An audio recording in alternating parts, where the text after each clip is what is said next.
Al-kharidatul bahiyah. Al-kharidah itu artinya adalah mutiara.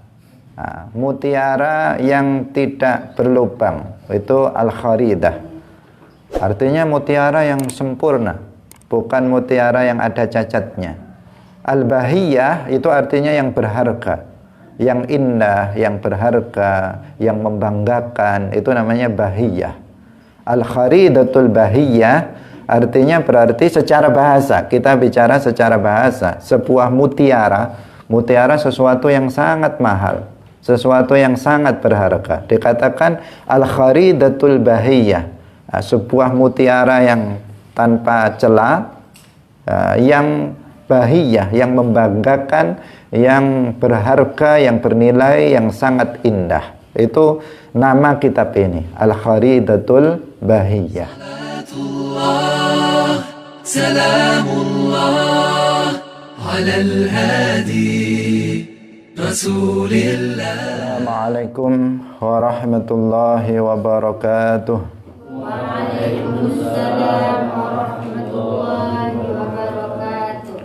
Yaqulu raji rahmatil qadiri ay ahmadul masyhuru bitardirin alhamdulillahil aliyil wahidi al-alimil fardil ghaniyil majidi wa afdalus salati wa taslimi ala nabiyil mustafal karimi wa alihi wa sahbihil athari la siyama rafiquhu fil ghari wa hadhihi aqidatun saniyah samaituha al-kharidatal bahiyah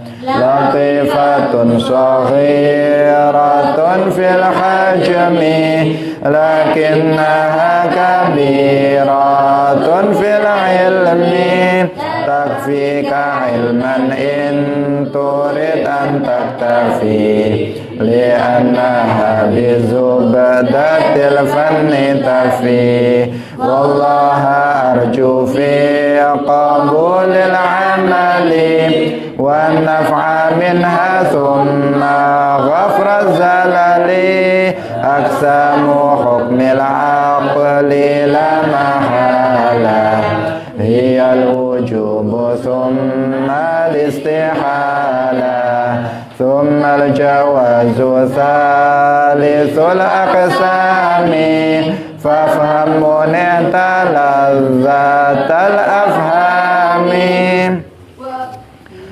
Hadirin hadirat kaum muslimin muslimat, pemirsa Madu TV yang dirahmati oleh Allah Subhanahu wa taala. Alhamdulillah, puji syukur marilah kita sampaikan kepada Allah Subhanahu wa taala di pagi hari yang penuh dengan barokah ini.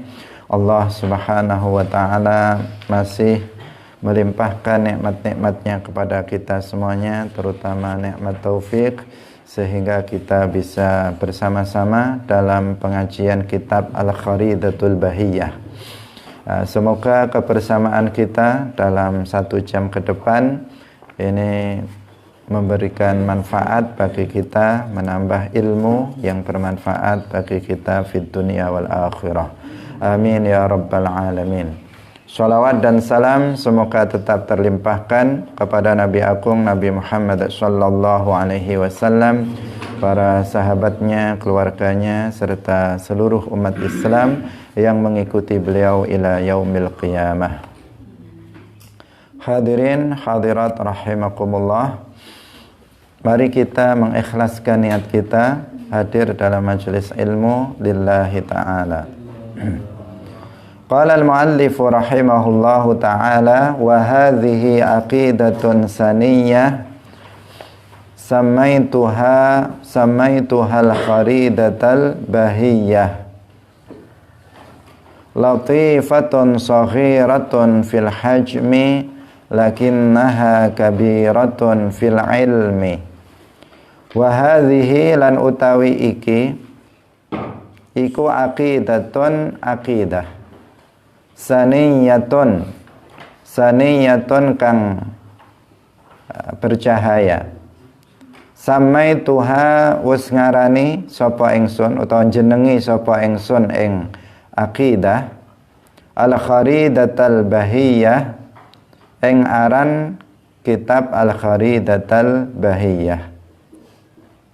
Al-kharidata mutiara al-bahiyah kang berharga. Latifatun saghiratun, latifatun utawi iki iku kitab iku latifatun to al-kharidah iku latifatun kang lembut, saghiratun kang cilik fil hajmi ing dalem bentuke. Lakinnaha tetapine al-kharidah al-bahiyah iku kabiratun kang gede fil ilmi ing dalem ilmune.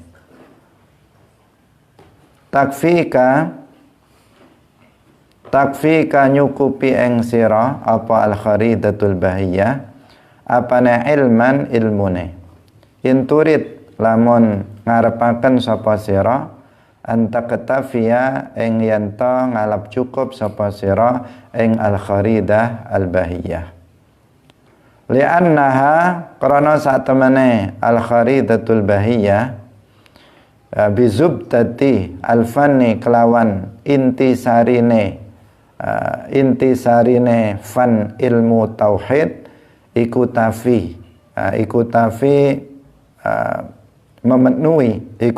memenuhi apa al-kharidatul bahiyah. Wallahalan ing Allah arju ngarepaken sapa ingsun fi qabulil amali ing dalem den trimone amal wa naf'alan ing kemanfaatan minha sangking al-kharidatul bahiyah. Thumma ghafra zalali nuli ing pengampunane pira-pira kesalahan. Hadirin hadirat yang dirahmati oleh Allah Subhanahu wa taala. Al-Muallif Asy-Syaikh Ahmad Ad-Dardir selanjutnya masih dalam muqaddimah. Beliau menjelaskan tentang seperti apa kitab yang beliau susun ini. Kitab apa dan seperti apa sifat-sifat dari kitab yang beliau telah tulis. Beliau menyebutkan wa hadhihi aqidatun saniyah samaituha al-kharidatal bahiyah. Ini kitab ini adalah kitab akidah yang bercahaya, akidah saniyah. Samaituha, aku menamakan kitab ini, kata beliau, dengan sebutan al-kharidatal bahiyah. Nah, jadi di dalam nazam ini beliau menjelaskan bahwa kitab ini adalah kitab akidah. Kitab akidah seperti yang sudah kita jelaskan di awal dalam pertemuan yang kedua, bahwa kitab ini adalah kitab dalam disiplin ilmu akidah yang kemarin disebut juga dengan ilmu usuluddin atau yang disebut dengan ilmu al-kalam atau yang disebut dengan juga ilmu tauhid. Disebut ilmu al-aqidah karena ilmu ini memuat sesuatu yang harus diikat di dalam hati seorang mukmin. Karena akidah secara bahasa dari kata aqada itu mengikuti wazan fa'ilun tetapi bimakna maf'ul. Aqada itu artinya mengikat.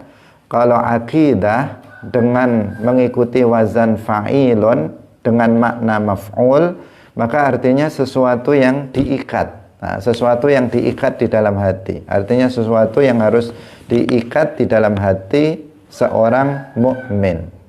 Nah, itu namanya akidah.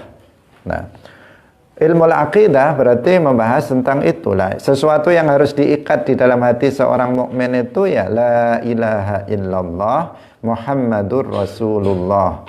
Ini sesuatu yang harus ada dalam hati seorang mukmin, yaitu akidah yang disebut dengan aqidatul Islam, akidah Islam. Meyakini bahwa tidak ada yang disembah dengan hak kecuali hanya Allah Subhanahu wa taala saja, dan bahwa Muhammad itu adalah utusan Allah. Itu yang harus diikat di dalam hati setiap mukmin dan tidak boleh tidak ada. Kalau itu nggak ada di dalam hati seorang mukmin, maka ya dia bukan mukmin, dia bukan seorang muslim. Dan akidah setiap muslim, baik itu muslim Muhammadi, muslim pengikut Nabi Muhammad sallallahu alaihi wasallam, ataupun muslim Isawi, muslim pengikut Nabi Isa, muslim Musawi, muslim pengikut Nabi Musa, dan umat Islam seluruhnya, mulai dari umat Islam pada masa Nabi Adam alaihi salam sampai dengan kita, seluruh muslim itu akidahnya sama. Sesuatu yang ada di dalam hatinya, yang diikat di dalam hatinya, itu adalah sama, yaitu la ilaha illallah. Dan itu yang disebut dengan aqidatul Islam. Itu yang disebut dengan aqidatul Islam, akidah Islam.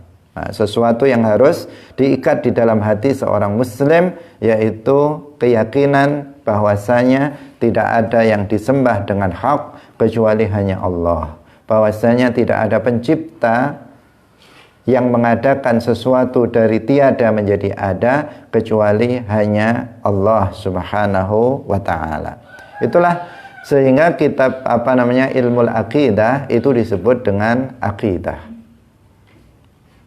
Nah, ini disebut juga dengan ilmu tauhid. Ilmu ini disebut juga dengan ilmu tauhid. Kenapa disebut ilmu tauhid? Karena pembahasannya adalah tauhidullah. Pembahasan yang paling utama, yang paling pokok dalam ilmu ini adalah tauhidullah. Apa artinya tauhidullah?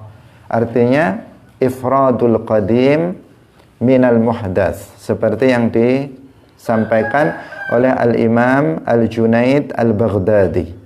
Al-Imam Al-Junaid Al-Baghdadi, Rais At-Taifah As-Sufiyah, salah satu pemimpin dari kelompok Sufi. Beliau mendefinisikan tauhid dengan ifradul qadim minal muhdas. Al-qadim artinya adalah Allah, al-muhdas adalah makhluk. Ifradul qadim minal muhdas artinya mensucikan Allah al-qadim dari menyerupai muhdas, dari menyerupai makhluk. Nah, jadi tauhid artinya adalah mensucikan Allah dari menyerupai makhluk. Dan ilmu ini disebut ilmu tauhid karena ilmu ini menjelaskan tentang itu, menjelaskan bahwasanya Allah Subhanahu wa taala itu tidak menyerupai makhluk. Zatnya tidak serupa dengan zat makhluk, sifat-sifatnya tidak serupa dengan sifat-sifat makhluk, kemudian perbuatannya, fi'luhu juga tidak serupa dengan perbuatan-perbuatan makhluk. Itu yang dibahas. Kalau kita bahas nanti sifat-sifat wajib bagi Allah, semuanya bermuara kepada bahwa Allah Subhanahu wa taala itu tidak serupa dengan makhluk. Ketika kita membahas tentang ilmu Allah, maka kita katakan ilmu Allah la yushbihu ilmal makhluk. Ketika kita membahas kudratullah, maka kita katakan kudratullah la tushbihu kudratal makhluk. Ketika kita membahas kalamullah, maka kita bahas kalamullah la yushbihu kalamal makhluk. Itu semuanya tauhid. Jadi tauhid.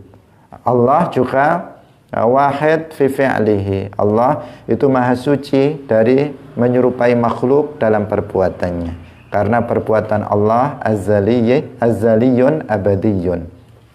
Allah pencipta semua makhluk dan semua perbuatannya. Nah, karena ilmu ini membahas tentang tauhidullah, maka ilmu ini disebut juga dengan ilmu tauhid. Yang pertama tadi disebut apa? Ilmu aqidah. Kemudian disebut dengan ilmu tauhid. Kemudian juga disebut dengan ilmu usuluddin. Nah, ilmu tentang dasar agama. Usuluddin artinya dasar agama. Karena tauhid ini adalah dasar dari agama, dari Islam, yang merupakan pondasi dalam agama. Ya, adalah tentang keimanan. Al-iman billahi wal iman bi rasulillah. Itu adalah dasar dalam agama. Diibaratkan sebagai sebuah bangunan, dia adalah pondasinya. Kalau ini pondasinya ada, ya bisa terbangun. Jika enggak ada, ya tidak bisa terbangun. Jika pondasinya kuat, maka bangunannya akan kuat. Jika pondasinya rapuh, maka bangunannya juga akan rapuh. Maka pondasi harus ada. Nah, keimanan yang dibahas dalam ilmu aqidah itu adalah merupakan dasar dalam agama, pondasi dalam agama. Nah, kalau itu nggak ada, ya tidak disebut seseorang sebagai muslim. Kalau nggak ada pondasi agama dalam hati seorang muslim, misalnya yang mengaku sebagai seorang muslim, maka dia bukan muslim. Yaitu pondasi agama tadi, la ilaha illallah Muhammadur Rasulullah. Itu nggak ada, maka bukan muslim. Kalau lemah, maka imannya juga lemah. Jika kuat pondasinya, maka imannya juga akan kuat. Artinya ketaatan akan semakin banyak ketika pondasi seseorang, pemahaman seseorang dalam akidah itu juga kuat. Hadirin hadirat yang dirahmati oleh Allah Subhanahu wa taala. Yang terakhir, ilmu ini juga disebut dengan ilmul kalam. Disebut juga dengan ilmul kalam. Kenapa disebut dengan ilmul kalam? Sebagian ulama mengatakan bahwa karena kebanyakan atau pembahasan yang seru atau yang sangat sengit diperdebatkan dalam ilmu ini adalah tentang masalah kalamullah. Jadi pembahasan yang sangat sangat panas, sangat hot. Nah, dibahas tidak selesai-selesai dari mulai dulu sampai sekarang. Ya sebenarnya selesai, karena yang benar itu keyakinan Ahlus Sunnah wal Jamaah dan sudah terpatahkan. Tetapi tidak henti-hentinya tetap menyebarkan syubhah tentang masalah ini, yaitu tentang masalah kalamullah. Apakah yang dibahas, yang diperdebatkan di antara mereka mengatakan apakah kalamullah itu qadim atau makhluk? Qadim atau makhluk? Apakah dia itu tidak berpermulaan, azali, abadi, atau dia makhluk, ciptaan Allah? Itu yang diperdebatkan. Dan perdebatan itu bukan hanya sebatas pada perdebatan secara lisan, tetapi juga berpengaruh kepada bahkan adu fisik, karena banyak para ulama, kebetulan ketika itu ada sebagian para raja yang terpengaruh dengan paham Mu'tazilah dalam masalah kemakhlukan, keyakinan mereka kemakhlukan Al-Quran ini, sehingga para ulama dipaksa untuk meyakini keyakinan Mu'tazilah yang mengatakan bahwa Al-Quran itu makhluk. Banyak para ulama yang dibunuh karena mempertahankan akidah bahwa Al-Quran kalamullah itu laisa bimakhluqin qadim. Itu apa? Itu yang menjadikan sebagian dibunuh para ulama. Bahkan sebagian ulama besar dicambuk dan dipenjara, seperti Al-Imam Ahmad ibn Hanbal. Al-Imam Ahmad ibn Hanbal mempertahankan keyakinannya karena beliau sebagai panutan dari umat, beliau tidak mau mengatakan Al-Quran itu makhluk. Sehingga beliau dicambuk oleh oleh pemerintah yang zalim ketika itu, yang terpengaruh dengan ajaran Mu'tazilah. Jadi fitnah terjadi gara-gara pembahasan tentang masalah kalamullah. Dan yang digunakan dalam ilmu itu yang membahas tentang masalah kalamullah adalah ilmu akidah. Sehingga ilmu ini disebut juga dengan sebutan ilmul kalam. Ilmul kalam. Hadirin hadirat yang dirahmati oleh Allah Subhanahu wa taala. Jadi al-muallif Asy-Syaikh Ahmad Dardir mengatakan ini adalah kitab akidah.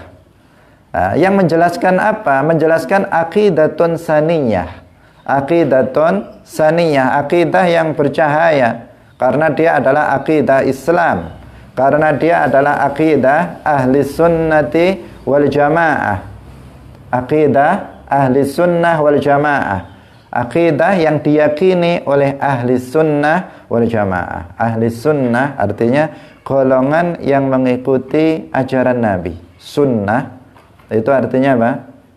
Sunnah artinya adalah ajaran Nabi, syariatun Nabi, aqidatan wa ahkaman. Sunnah Nabi artinya ajaran Nabi, baik itu berupa akidah maupun berupa ahkam. Itu namanya sunnah. Sunnah, ahlus sunnah dalam ini, dalam istilah ini, bukan artinya sunnah itu adalah sesuatu yang hukumnya sunnah. Kalau dikerjakan hukumnya sunnah, bukan. Yang dimaksud di sini kita berbicara tentang term istilah ahlus sunnati wal jamaah. Ahlus sunnati wal jamaah. Apa makna sunnah dalam istilah ini? Artinya adalah syariatun Nabi, syariah Nabi, ajaran Nabi, atau tariqatun Nabi, tariqah, jalan Nabi, baik itu ajaran Nabi yang berupa akidah ataupun yang berupa ahkam. Itu yang dimaksud sunnah. Bukan salat sunnah, bukan puasa sunnah, bukan amalan-amalan yang hukumnya sunnah. Karena ada sebagian orang yang salah memahaminya, sehingga kita perlu menjelaskannya secara gamblang. Sebagian orang ada temannya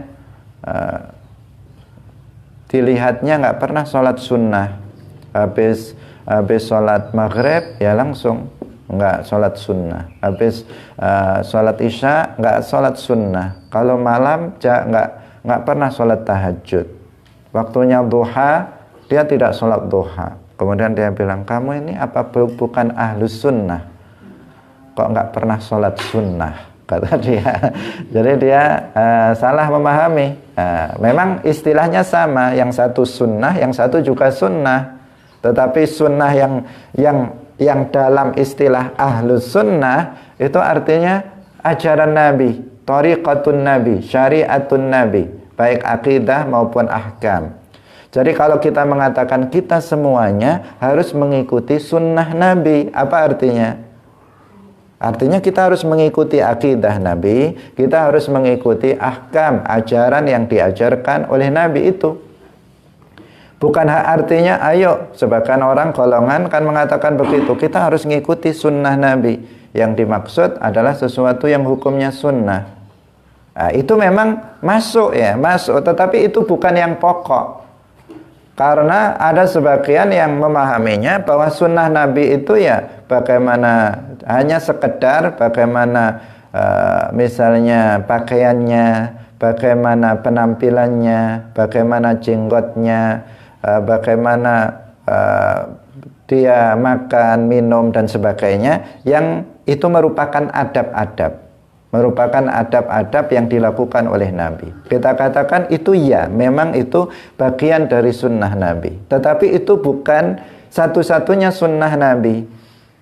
Sunnah Nabi artinya lebih luas dari itu. Sunnah Nabi itu artinya adalah ajaran Nabi. Yang paling pokok adalah akidah. Kemudian setelah itu adalah ahkam. Kemudian adab-adab yang memang juga kita sebagai umatnya hendaknya kita mengikuti Nabi dalam hal-hal yang hukumnya adalah sunnah. Tetapi yang paling pokok di sini ahlus sunnah adalah mereka yang mengikuti ajaran Nabi, yaitu berupa akidah maupun ahkam. Karena ada sebagian orang mereka apa? Mereka sibuk dengan melakukan amalan-amalan sunnah sementara akidahnya rusak. Akidah mereka tasbih, mereka menyerupakan Allah dengan makhluknya, akidahnya menyimpang. Tetapi dari sisi amaliyah, dari sisi mengamalkan sesuatu yang hukumnya sunnah, mereka luar biasa. Dari sisi penampilannya mereka luar biasa. Tetapi dalam sisi ajaran akidah mereka tidak mengikuti Nabi. dari sisi ahkam mereka juga tidak mengikuti Nabi. Maka mereka tidak dikatakan ahlus sunnah. Karena ahlus sunnah itu adalah golongan yang mengikuti sunnah Nabi, artinya yang mengikuti ajaran Nabi, yang akidahnya sama dengan akidah Nabi, yang ahkam yang dipraktekkannya sama dengan apa yang dilakukan oleh Nabi. Sholatnya sama dengan sholat yang diajarkan Nabi, puasanya sama dengan puasa yang diajarkan oleh Nabi, dan seterusnya. Itulah yang dimaksud ahlus sunnah. Penting ini untuk disampaikan karena sering sekali kita mendengar yang tidak tepat tentang definisi ini. Wal jamaah, para ulama mengatakan al jamaah artinya jamaah as-sahabah. Artinya ahlus sunnah wal jamaah adalah golongan yang mengikuti ajaran Nabi dan ajaran para sahabatnya. Ajaran para sahabatnya, dan mereka adalah mayoritas umat Islam. Mereka adalah mayoritas umat Islam. Hadirin hadirat rahimakumullah. Jadi inilah akidah saniyah, akidah yang bercahaya, akidah yang benar, akidah yang bisa menjadi petunjuk kebenaran bagi seseorang untuk mendapatkan kemuliaan indallah. Akidah ini, akidah saniyah, akidah ahli sunnati wal jamaah. Karena dengan akidah ini seseorang bisa ya'rifullah, dia bisa mengenal Allah dengan pengenalan yang benar. Dengan akidah ini seseorang bisa ya'rifur rasul, mengenal Rasul dengan pengenalan yang benar, dengan akidah saniyah ini. Dan ini diterangkan dalam kitab ini. Dalam kitab ini berisi akidah saniyah, berisi akidah ahli sunnah wal jamaah. Nah, namanya apa kitabnya? Samaituha al-kharidatal bahiyah. Syekh Ahmad Dardir menamakan kitabnya dengan al-kharidatal bahiyah. Apa artinya al-kharidatal bahiyah? Al-kharidah itu secara bahasa. Ini kan kalau nama itu ya nama. Nah, tetapi nama mengandung arti yang di situ ada tafaul, ada doa harapan. Nah, seseorang kita diperintahkan untuk memberikan nama kepada anak-anak kita dengan nama-nama yang baik. Hassinu asma'akum. Berilah nama-nama yang baik untuk kalian. Kalau nama kita belum baik, silahkan diganti. Silahkan diganti. Karena nanti pada hari kiamat kita akan dipanggil dengan nama kita. Di hadapan banyak orang kita akan dipanggil dengan nama kita. Kalau nama kita jelek, misalnya, segera diganti saja. Dan itu tidak masalah. Penggantian nama itu bahkan terkadang wajib. Penggantian nama terkadang wajib, yaitu ketika nama-nama seseorang itu bertentangan dengan syariat. Bertentangan dengan syariat. Misalnya ada seseorang namanya Syaitoni, misalnya panggilannya Tony. Syaitoni panggilannya Mas Tony. Nah, ini sepertinya bagus, tetapi ini syaitan, maka diganti saja. Atau orang misalnya namanya apa? Musyrikin misalnya, maka diganti saja. Atau seseorang misalnya namanya menggunakan nama-nama Allah yang nggak boleh digunakan untuk makhluk. Seperti yang sudah sering kita bahas, bahwa asma'ullah, nama-nama Allah itu ada dua. Ada dua bagian. Ada al-asma' al-khassah, ada al-asma' al-ammah. Ada nama-nama Allah yang khusus untuk Allah, nggak boleh untuk selainnya. Ada nama-nama Allah yang ammah, boleh untuk Allah, boleh untuk selain Allah, tetapi dengan makna yang berbeda. Contohnya apa? Lafzul jalalah, Allah, Ar-Rahman, Al-Khaliq, Al-Muhyi, Al-Mumit, misalnya Ghafirudz Dzambi, Al-Quddus. Ini Dzul Jalali wal Ikram Malikul Mulki. Ini nggak boleh orang dinamakan dengan nama itu. Kalau seseorang misalnya namanya cuman Ar-Rahman, cuman begitu saja, maka segera diganti. Nggak boleh, itu wajib diganti. Bukan hanya boleh diganti, tetapi dia wajib diganti. ditambahi Abdurrahman. Diganti dengan Abdurrahman misalnya. Namanya cuman Al-Khaliq saja, cepat diganti dengan Abdul Khaliq. Karena ini menyalahi syarak. Jadi nama-nama yang menyalahi syarak maka wajib untuk diganti. Tetapi nama-nama yang jelek saja misalnya boleh untuk diganti. Boleh untuk diganti, tidak ada larangan. Kalau orang Jawa istilahnya buat bubur jenang merah dan sebagainya. Tapi tidak harus itu, tidak harus seperti itu. Hadirin hadirat yang dirahmati oleh Allah Subhanahu wa taala. Kita bicara nama. Di sini Asy-Syaikh Ahmad Ad-Dardir menamakan kitabnya dengan luar biasa. Namanya Al-Kharidatul Bahiyah. Ada juga orang namanya Kharidah juga ada. Al-Kharidatul Bahiyah. Al-Kharidah itu artinya adalah mutiara. Mutiara yang tidak berlubang. Itu Al-Kharidah. Artinya mutiara yang sempurna, bukan mutiara yang ada cacatnya. Al-Bahiyah itu artinya yang berharga, yang indah, yang berharga, yang membanggakan. Itu namanya Bahiyah. Al-Kharidatul Bahiyah artinya berarti secara bahasa, kita bicara secara bahasa, sebuah mutiara. Mutiara sesuatu yang sangat mahal, sesuatu yang sangat berharga. Dikatakan Al-Kharidatul Bahiyah, sebuah mutiara yang tanpa celah, yang bahiyah, yang membanggakan, yang berharga, yang bernilai, yang sangat indah. Itu nama kitab ini, Al-Kharidatul Bahiyah. Beliau menamakannya dengan nama yang sangat bagus. Boleh juga nama seseorang dinamakan dengan nama kitab ini, Al-Kharidatul Bahiyah. Tetapi tetapi kita sudah diajarkan membuat nama-nama itu, nama-nama seseorang itu mana yang nama yang baik. Misalnya Rasulullah Shallallahu Alaihi Wasallam mengatakan khairul asma Abdullahi wa Abdurrahman. Nama yang paling baik itu adalah Abdullah dan Abdurrahman. Kemudian nama-nama yang dinisbatkan kepada nama-nama Allah yang lain, Abdul Khaliq, Abdul Razzaq, dan seterusnya. Setelah itu nama-nama para nabi, dinamakan anaknya dengan Isa, dengan Musa, dengan misalnya Sulaiman, dan seterusnya. Itu adalah nama-nama yang baik. Dengan Muhammad, tapi itu adalah nama-nama yang baik. Atau misalnya dengan nama aulia, nama para wali, Abdul Qadir, Al-Jilani misalnya, dan sebagainya. Itu juga sesuatu yang baik untuk memiliki harapan agar anaknya menjadi seorang yang soleh. Atau dinamakan dengan nama para malaikat, dinamakan Jibril misalnya, Israfil. Pokoknya bukan meskipun boleh juga misalnya diberi nama Azrail misalnya, tetapi nggak ada orang yang menamakan anaknya dengan Azrail. Hadirin hadirat yang dirahmati oleh Allah Subhanahu wa taala. Tetapi nama-nama para malaikat adalah nama-nama yang baik, yang seseorang boleh menamakannya dengan nama-nama itu.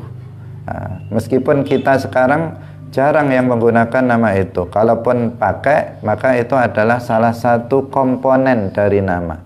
Diselipkan Muhammad atau Ahmad di situ, atau Mustafa atau Mujtaba dan sebagainya, diselipkan dari 3 nama untuk satu orang. Yang penting di situ ada Muhammadnya, ada Ahmadnya dan sebagainya. Itu orang sekarang nggak terima dengan satu nama. Mereka menginginkan nama-nama yang menurut mereka indah. Padahal keindahan dan kebaikan nama Rasulullah Shallallahu Alaihi Wasallam sudah mengajarkannya, Hadirin hadirat rahimakumullah. Yang penting kalau dalam memberikan nama jangan sampai kemudian yukhalifus syara'. Jangan sampai bertentangan dengan syara'. Itu yang penting. Tetapi apabila kita mengikuti Nabi, maka sudah ada ketentuan sebagaimana yang sudah kita jelaskan tadi. Tetapi jika seseorang ini zamannya sudah modern, Kemudian dia membuat nama sendiri dari bahasa Arab yang maknanya baik, itu juga tidak masalah. Itu juga tidak masalah. Yang penting dilihat bahwa namanya baik, bukan hanya sekedar kata itu ada di dalam Al-Quran atau ada di dalam hadis. Karena tadi itu, misalnya syaitan itu juga ada dalam Quran, penyebutannya maksudnya. Atau jahanam misalnya, itu ada juga dalam Al-Quran. Tetapi kalau seseorang dinamakan dengan nama itu, maka itu tentu sesuatu yang tidak baik. Hadirin hadirat yang dirahmati oleh Allah Subhanahu wa ta'ala. Jadi nama kitab ini adalah Al-Kharidatul Bahiyah. Secara bahasa artinya adalah sebuah mutiara yang tanpa celah, yang membanggakan, yang sangat indah dan berharga. Itu makna dari ini.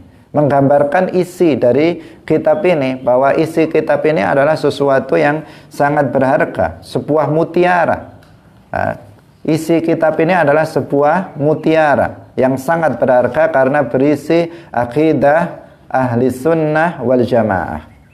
Sehingga patut bagi kita untuk memperhatikannya, mempelajarinya, dan memahaminya dengan pemahaman yang benar. Selanjutnya, al-muallif mengatakan latifatun saghiratun fil hajmi lakinnaha kabiratun fil ilmi. Kitab ini latifah, kitab ini lembut. Saghirah, kitab ini kecil. Bahkan kita hanya berapa? Hanya 4 halaman saja. Hanya 71 nazam saja, tidak lebih dari 71 nazam. Itu pun sudah ada tambahan permasalahan tasawuf, bukan permasalahan akidah. Cuman 4 lembar saja, tidak banyak. Kalau diperkecil bisa 1 lembar saja. Artinya ini kitab yang kecil, sebagaimana dikatakan oleh muallif, latifatun saghiratun fil hajm. Bentuknya memang kecil, latifah, saghirah. Tetapi beliau mengatakan lakinnaha kabiratun fil ilmi. Tetapi isinya atau kitab yang kecil ini berisi ilmu yang besar. Ilmu yang besar karena berkaitan dengan usuluddin, berkaitan dengan tauhid, berkaitan dengan ilmu yang termulia. Seperti yang kemarin kita katakan, ilmu tauhid adalah ilmu yang termulia secara mutlak. Kenapa? Karena objek kajiannya adalah tauhidullah. Objek kajiannya adalah ma'rifatullah wa ma'rifatur rasul. Objek kajiannya adalah tentang al-iman billahi wa rasulihi. Dan afdalul a'mal adalah imanun billahi wa rasulihi. Syaraful ilmi bi syarafil ma'lum. Kemuliaan suatu ilmu itu tergantung kepada objek yang dikajinya. Dan ilmu tauhid membahas objek kajian yang paling mulia, yaitu tentang keimanan, tentang ma'rifatullah wa ma'rifatur rasul. Sehingga ilmu ini menjadi ilmu yang termulia secara mutlak. Kalau disebutkan ilmu tafsir adalah ilmu yang termulia. Ilmu fiqih adalah ilmu yang termulia. Ilmu Al-Quran adalah ilmu yang termulia. Maksudnya adalah di antara yang mulia, di antara yang termulia. Bukan berarti secara mutlak. Karena yang secara mutlak, ilmu yang termulia adalah ilmu tauhid atau ilmu aqidah. Karena kajiannya adalah pengetahuan yang paling unggul, yang paling mulia, yaitu tentang ma'rifatullah wa ma'rifatur rasul. Sehingga kitab ini meskipun hajmuhu shaghir, bentuknya itu kecil, tetapi isinya itu adalah sangat berharga. Isinya itu sangat besar, sangat penting bagi seorang muslim, sehingga harus dipelajari. Kitab yang bentuknya kecil itu namanya mukhtasar, namanya kitab mukhtasar. Dengan istilah lain, mukhtasar itu ma qalla kalamuhu wa kathura maknahu. Sedikit ucapannya, nggak banyak, cuman 4 lembar saja. Menurut ini 4 lembar saja, Lafadznya tidak banyak. Kalau kita hafalkan 1 jam sudah selesai. Kalau nggak dihafalkan ya setahun nggak selesai. Namanya juga nggak dihafalkan. Tetapi kalau dihafalkan setengah jam, 1 jam selesai karena kecilnya. Karena kecilnya kitab ini. Tetapi maknanya itu sangat luas. Maknanya sangat luas. Jika kita memberikan penjelasan, maka kita akan kitabnya akan besar. Kalau kita buat syarah, ini syarah dari kitab ini namanya An-Nafahat Al-Asy'ariyah Al-Kharidah Al-Bahiyah. Sifatnya hanya halul alfat. Hanya sifatnya apa? Halul alfat. Halul alfat hanya menguraikan penjelasan kata per kata dari Al-Kharidatul Bahiyah. Berapa halaman? Halamannya sampai 108 halaman. 4 lembar, 4 halaman menjadi 108. Itu masih diberikan hanya halul alfat. Bagaimana jika dijelaskan?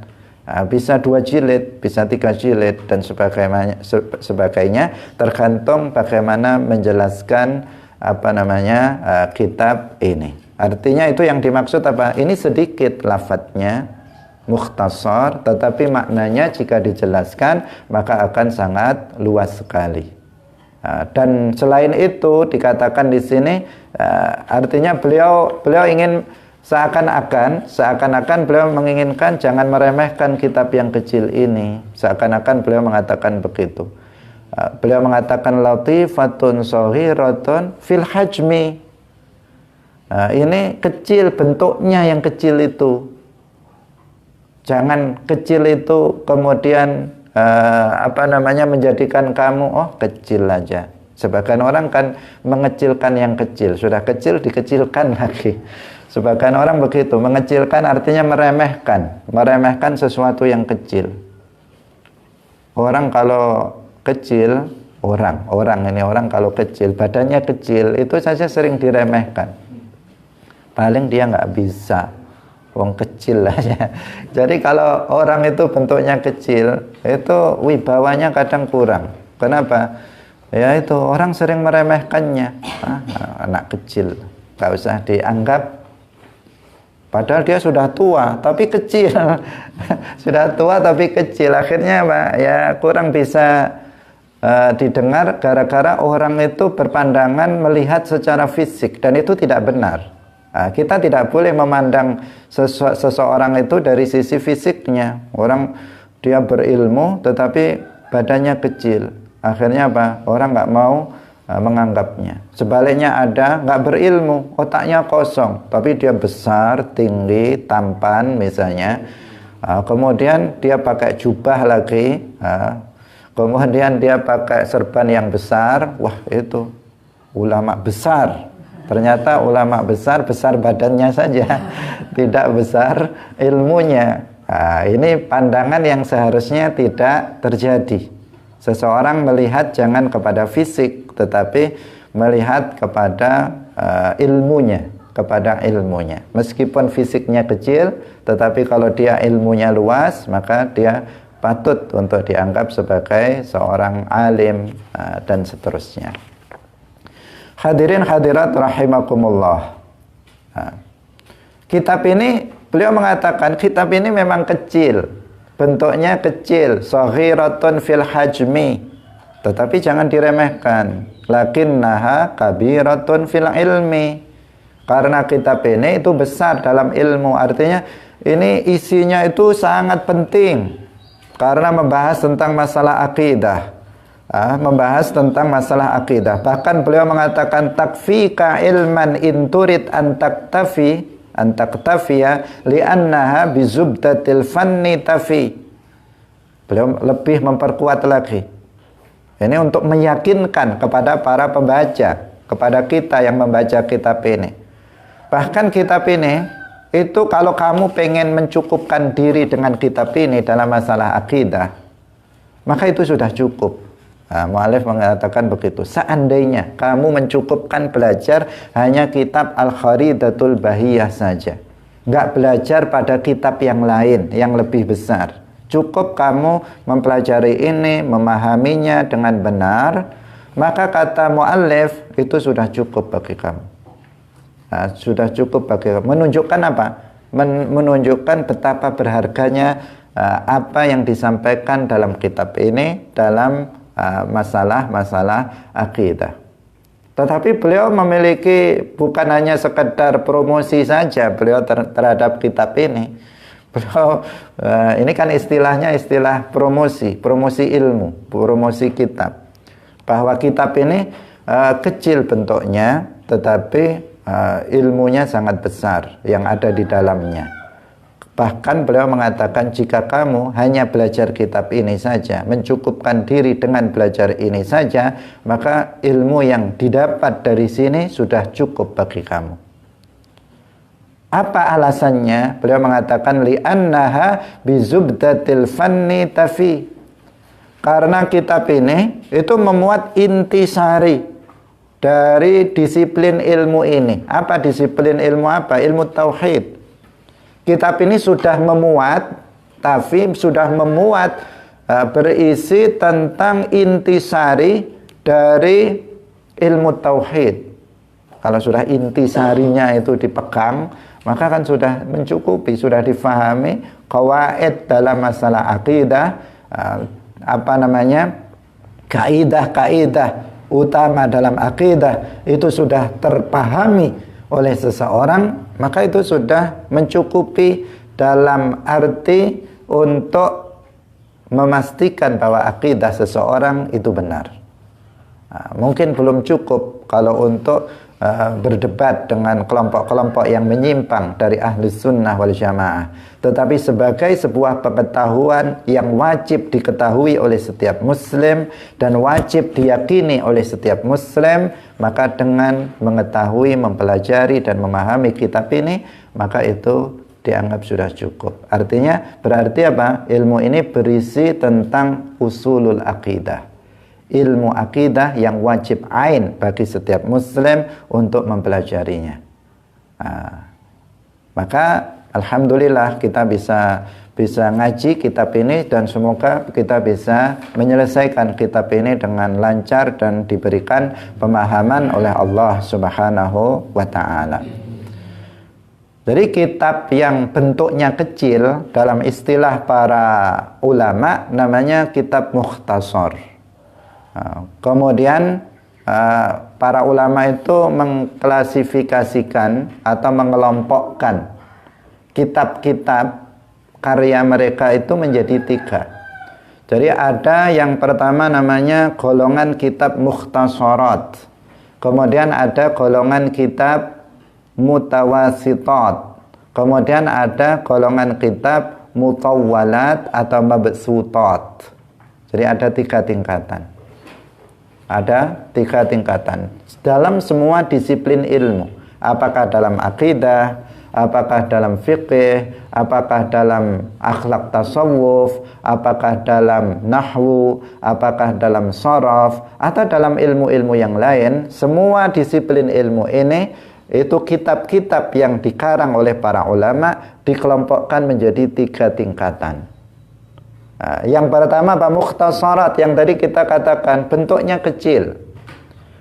Untuk mukhtasar ini para ulama membaginya menjadi 2. Ada mukhtasarat itu dengan pengertian yang tadi kita sebutkan seperti kitab ini, yaitu kitab yang hajmuhu shaghir, yang bentuknya itu kecil, seperti kitab Al-Kharidatul Bahiyah, seperti kitab Aqidatul Awam misalnya. Itu adalah kitab mukhtasar dengan pengertian bahwa bentuknya itu kecil. Ada kitab mukhtasar juga, bentuknya juga kecil, tetapi yang dimaksud mukhtasar di sini untuk yang kedua ini, dia yang diambil, diringkas dari kitab lain. Jadi ukhtusira minal kitab al-akhar, dia diringkas dari kitab yang lain. Seperti kita mengenal kitab Mukhtasar Abdillahil Harari, Al-Kafil bi'ilmiddin ad-daruri. Kitab ini diringkas oleh Syekh Abdullah Al-Harari dari kitab Sulamut Taufiq. Diringkas. Ini namanya juga mukhtasar. Jadi mukhtasar ada dua makna. Ada makna yang hajmuhu shaghir, kitab yang bentuknya kecil. Ada kitab yang dia diambil atau diringkas dari kitab yang lain. Berarti dia punya asal. Dia punya kitab asal yang diambil darinya kitab tersebut. Nah, kemudian kenapa kita para ulama mengklasifikasikan kitab-kitabnya itu menjadi 3 tingkatan? Agar mengajarkan kepada kita dalam belajar ilmu agama itu harus memulainya dengan kitab mukhtasarat. Kita dalam belajar memulainya hendaknya dengan kitab mukhtasarat. Jika sudah dipelajari, sudah khatam dan paham betul, maka baru boleh naik ke kitab yang berikutnya, yaitu mutawassitat, yang tengah-tengah, yang penjelasannya nggak begitu panjang lebar, tetapi sudah mulai ada penjelasan-penjelasan. Itu namanya mutawassitat.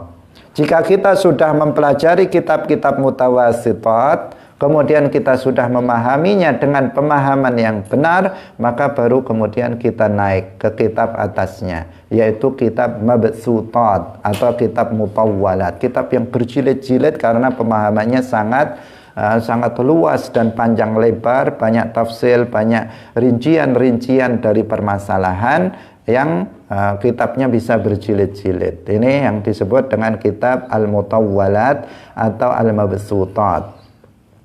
Ingat para santri, tidak boleh santri belajar kitab mutawwalat sebelum dia belajar kitab mutawassitat. Tidak boleh dia belajar kitab mutawassitat sebelum dia belajar kitab mukhtasarat. Ini adab dalam belajar ilmu agama. Adab dalam belajar ilmu agama agar kita mendapatkan pemahaman yang benar, maka kita harus bertahap. Nah, tahapan ini bukan melihat umur, tetapi melihat pemahaman kita. Umur kita sudah tua. Saya umurnya sudah, misalnya seseorang umurnya sudah 50 tahun atau sudah 60 tahun. Oh, berarti saya itu mutawwalat. Bukan begitu. Oh, kamu masih ibtidaiyah, masih MI. Berarti kamu kitabnya mukhtasarat. Cocoknya kamu itu ya belajar Kharidatul Bahiyah karena kamu masih MI, masih ibtidaiyah. Nah, kalau yang sudah tua itu ya kita belajar hikam sajalah, sudah tua misalnya. Kitab yang besar dalam akidah. Nah, tidak begitu, ukurannya bukan begitu, bukan umur. Untuk seseorang itu mengambil kitab kecil, kitab sedang atau kitab besar, kriterianya bukan umur, parameternya bukan umur, tetapi parameternya adalah kita sudah atau belum. Umurnya 60 tahun tapi belum belajar kitab yang kecil, ya kecil dulu, jangan buru-buru yang besar. Seperti itu. Dia masih kecil, masih muda, umur masih 20 tahun, tetapi mukhtasarat sudah selesai, kemudian mutawassitat selesai, maka dia boleh ke mutawwalat seandainya ada di antara kita seperti itu. Nah, jadi bukan melihat pada umur, tetapi melihat pada apa yang sudah kita lakukan dalam belajar ilmu agama. Ini harus diperhatikan. Kenapa? Karena kalau enggak, ini akan membahayakan. Karena ada istilah-istilah yang berbeda di dalam kitab mukhtasarat dan mutawassitat dan mutawwalat. Jika seseorang tidak memahami kitab mukhtasarat, kemudian langsung dia membaca kitab mutawassitat atau mutawwalat, bisa terjadi kesalahan-kesalahan paham terhadap apa yang dibacanya. Dan itu akan bisa menjadikan seseorang menyimpang, tersesat gara-gara membaca kitab yang dia belum saatnya untuk membacanya. Kita harus perkuat kitab mukhtasarat yang kita baca. Dan seseorang yang para ulama dahulu mengajarkan seperti itu. Kalau belajar itu ya bertahap. Sehingga ada kata para ulama, man akhadal ilma jumlatan fatahu jumlatan. Orang yang mengambil ilmu itu langsung sekalian banyak dan besar, maka dia akan tidak mendapati semuanya. Artinya dia nggak akan bisa memahami ilmu agama dengan benar, dengan mutqin, dengan kuat, itu tidak bisa. Maka kita harus bertahap dalam belajar ilmu itu. Dan kita, bagi yang mengajar juga demikian. Kita dalam mengajar kita lihat kemampuan. Kita lihat kemampuan dan dia sudah belajar atau belum. Baru kita memulainya dengan ilmu yang terkecil menuju ilmu yang besar. Sehingga dalam Al-Quran ketika menafsirkan ayat wa kunu rabbaniyin, para ulama mengatakan ar-rabbaniyin, al-alim ar-rabbani adalah alladzi yurabbunan nas min sigharil ilmi ila kibarihi. Ar-rabbani, ulama rabbani itu adalah ulama yang mendidik manusia mulai dari ilmu yang terkecil menuju ilmu yang besar. Waktu telah habis dan kita di sini fokus pada ilmu-ilmu kecil. Kita dalam majelis kita ini fokus pada ilmu-ilmu kecil. Tapi bukan berarti kita akan terus seperti ini. Kita nanti akan naik pada tingkatan-tingkatan berikutnya karena kita masih tahapannya adalah kitab mukhtasarat. Barakallahu fikum wallahul muwaffiq ila aqwamit thoriq. Wassalamualaikum warahmatullahi wabarakatuh. Salamullah ala al-hadi Rasulillah.